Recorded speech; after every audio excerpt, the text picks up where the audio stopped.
7 ବର୍ଷ ପରେ ଭାରତରେ ଖେଳିବ ପାକିସ୍ତାନ। ବିଶ୍ୱକପ୍ ପୂର୍ବରୁ ସର୍ତ୍ତରେ ରଖିଲେ PCB. Pakistan cricket board chairman Najam Sethi ଏଥିପାଇଁ ରାଜି ହୋଇଛନ୍ତି। 2016 ପରେ ଭାରତକୁ ଆସିନାହିଁ ପାକିସ୍ତାନ ଦଳ। 2023 ଦିନିକିଆ ବିଶ୍ୱକପ୍ ଭାରତରେ ଆୟୋଜନ ହେବାକୁ ଥିବା ବେଳେ ପାକିସ୍ତାନ ଟିମ୍ ଏଥିପାଇଁ ଭାରତ ଆସିବ ବୋଲି ଗ୍ରୀନ୍ ସିଗ୍ନାଲ ଦେଇଛି। ପିଭିସି ଅଧ୍ୟକ୍ଷ ନଜମ ସେଠୀ କହିଛନ୍ତି ଯେ ଯଦି ଭାରତୀୟ କ୍ରିକେଟ ବୋର୍ଡ ସଚିବ ଜୟସା ପାଖରୁ ଏକ ପ୍ରତିଶ୍ରୁତି ମାଗିଛନ୍ତି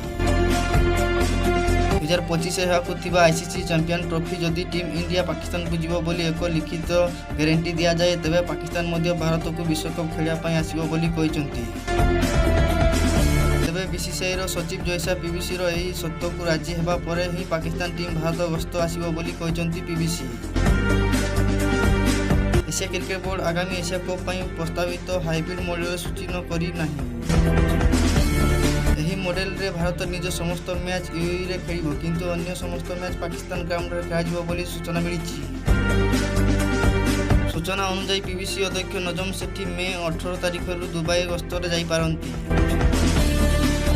ପାକିସ୍ତାନ ନୀତିଗତ ସିଦ୍ଧାନ୍ତ ସମ୍ମାନ କରିବା ପାଇଁ ଲମ୍ବି ଆରମ୍ଭ କରାଯିବ ବୋଲି ଜଣାଇବାକୁ ମିଳିଛି।